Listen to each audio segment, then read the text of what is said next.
you doing? Nothing, just playing a quick game of Fortnite. Oh god, that game has some interesting mechanics. In this video, we are going to be talking about Fortnite's mechanics. Have you ever wondered how your favorite game just works how you want it to? No, not really. Are you serious? Well, anyways, we are going to be taking a deep dive and breaking down the mechanics of Fortnite in its Battle Royale. Then let's get into it. So, Mission, you were talking about some of the mechanics of Fortnite being scientifically impossible. Yep. Well, then what are you waiting for? The intro's already played. Tell me about it. Well, for example, the battle car in Fortnite... Battle bus mission! Right. So the battle truck in Fortnite is obviously not known for its realism or practicality. Duh. But it's more than that. Did you know that the battle truck is probably a Type C school bus, or in other words, a conventional school bus that takes you to school? Bruh, I'm trying to play a fun game, not learn about school. I mean, come on, it's summer. Give me a break. Well, to make the battle truck fly, it would need to generate more lift than its own weight. But how much does the battle truck bus weigh? Well, that has to do with the load it is carrying and the bus's own weight. Okay, so I now see why you brought up the Type C school buses. This little piece of information can help you make an educated guess on the battle bus's own weight. Precisely.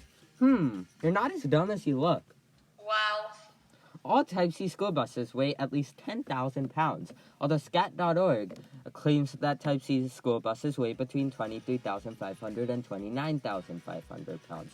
So let's say that the battle bus weighs 26,500 pounds. So this means that the lift generated has to carry 6,500 pounds? Man, never mind, you're dumber than you look. Come on. If we get back to the point, the grand total will actually be 26,500 pounds. So it has to generate more lift than 26,500 pounds? Well, not exactly, because remember, the battle bus is still carrying a load of about 90 to 100 people on board. But how do we know how much each player weighs? According to Livestrong, the average weight for an average height male is around 190 pounds, while the average weight for an average height female is around 135 pounds. Fascinating. So according to my calculations, if the battle bus was filled with half male, half female characters, that's an additional 16,250 pounds added in human weight alone. And that, my friend, is a grand total of a huge 42,750 pounds, or about 21 tons. But come on, blimps can carry more than this amount. My friend, use some common sense. A blimp has like a huge balloon on top of it, while the battle bus has a puny one. Additionally, it seems as though the battle bus uses some sort of flame, while blimps use helium. Filled with helium. True. So, in this case, this balloon will not nearly be able to generate enough lift to even slightly lift the battle bus. Exactly. But here's where some trusty science fiction kicks in. Yeah! If the battle bus is 45 feet long, the balloon would be 25 feet in diameter at the rounded top. This balloon would not be able to generate enough lift to keep the battle bus in the air, unless they use some magic. Wingardium Leviosa. No. And by the way, it's Wingardium Leviosa, not Wingardium Leviosa. Oh. Unless they make a gas that is lighter than hydrogen. Wait, I might be going a bit off topic, but why does the engine have the V-Buck symbol on it? Well, it is good that you brought this up because the battle bus is supposed to run on a fictional substance called blue glow, which has undetermined properties and elements. As Inverse.com and Fair put it, if you have a unique fuel source like this, blue glow, then just convert that energy into enough heat to fix it. If damage to the balloon fabric wasn't an issue, then a smaller balloon could actually work. In a typical hot air balloon, you're going to lose a lot of radiant heat, so you'll need a special indestructible material with no holes in it that's really well insulated. That seems doable. Ugh, blurry. But I have one gigantic question about Fortnite. Ask away. What makes Fortnite better than PUBG or other games of the sort? Well, this isn't really related to the mechanics of Fortnite. Wow, never mind, it is actually quite interesting. I just researched it. That fast? Shush. Anyways, one huge way Fortnite is different is because it is a third-person shooter, and this results in a more defensive playstyle and less of an importance in aiming speed. Interesting. Is that why there are a lot of short-range fights in Fortnite? Yes, it is. But there must be more to it than that. Well, there's a lot more. For example, you would think that building, which is a unique mechanic to Fortnite, would be an additional strategic tool. Duh. Well, most building is quick as a result of muscle memory, and a lot of the time there's very little strategy when building in a close-range fight. Oh, I get it. When I'm in a close-range battle and decide to build for protection, I'm able to build so fast because of my muscle memory? Exactly, it is more of an instinct than strategy. Instinct? Yep, as this website states. As an aside, I would like to explain the difference between strategy and instinct, at least as I use them here. I believe a good analogy would be differences between chess and blitz chess. In normal chess, players are thinking many moves into the future, considering the options their opponents have, their own options, and weighing different outcomes.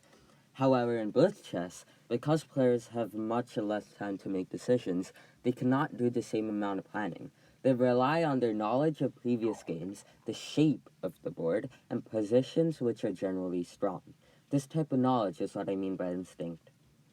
It is a skill which derives itself from strategic play, but is built on experience and studying.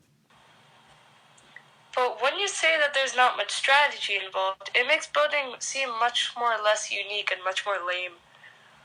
Well, I guess you could put it that way, but there's still a lot more to building that you don't know. Like?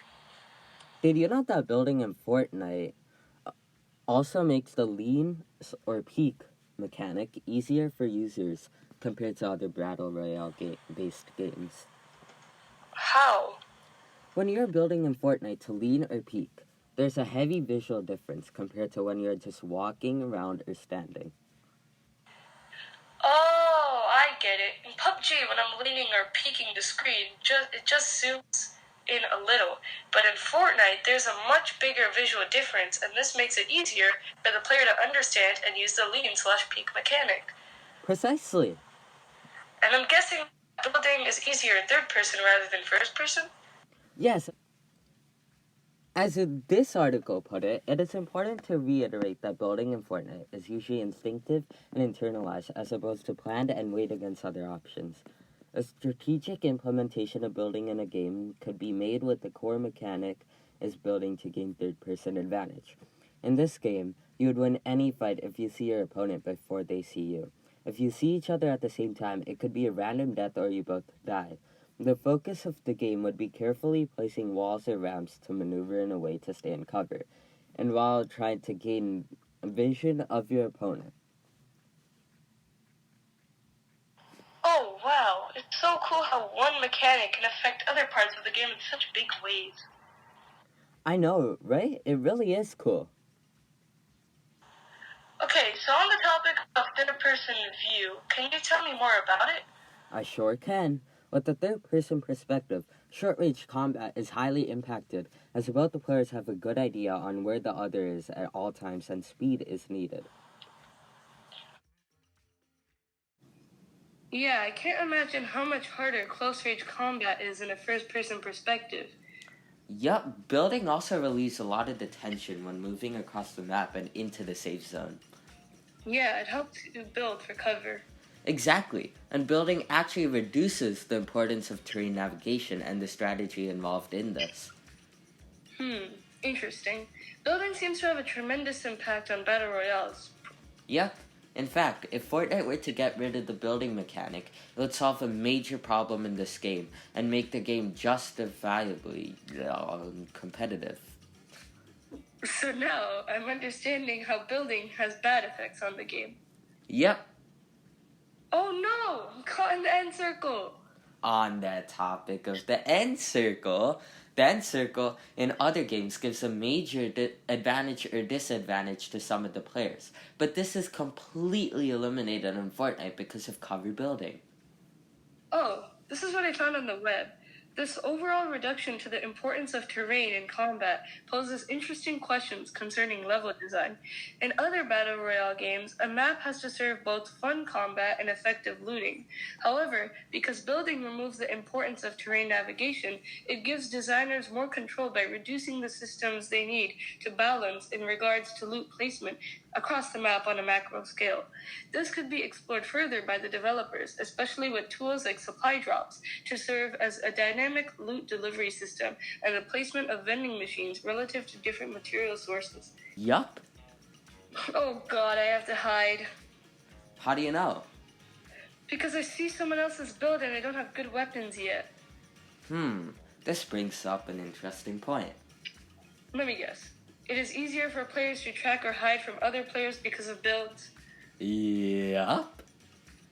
Okay. So after all of this, I'm not so sure if building is a good or bad mechanic of Fortnite. Although at the same time, it would be easier for people to learn, because it takes away the focus from shooting to an entirely new mechanic, and so everyone has to learn it, and nobody has prior experience with this mechanic. It lets all players start on an even playing field. But in many ways, building is an overpowered mechanic, just like how flying is in Rocket League. You used overpowered mechanic, and this popped a very interesting point into my head. These mechanics might be a bit overpowered, as if you have these skills, you'll be very good at the game. Should there be some alternative strategies? That is an interesting question. Additionally, building removes some of the strategic and tense moments found in other battle royales. So we did some more research and found that Portafort, which is a building mechanic thingy that lets you build an instant fort for protection, is actually rare, which is a good thing. Yep. And to summarize this entire video, we learned that the Fortnite's battle bus is not all that realistic. Building is not always strategic and also has negative effects on the game. Immersion is a very important aspect to a game. And third person is a major attribute to making Fortnite a unique battle royale, just as Rocket Powered is a unique YouTube channel. Yeah! Speaking of Rocket Powered, it would be really great if you would like and subscribe to our channel. Don't forget to share this video with all your game-loving friends. Oh, and if any elders are still watching, or if you want to share it with your elders still, don't be afraid to. Hopefully they still like us. This video took way more time to make, and we hope you liked it. And if you have any suggestions for future videos or changes we should make, please comment them down below, as we would love to hear your feedback and help all our viewers, even though we barely have any right now. And stay on the lookout for new videos, by the way. Anyway, that's it from us, guys. We'll see you in the next video. Here's our source sheet for this video. Precisely.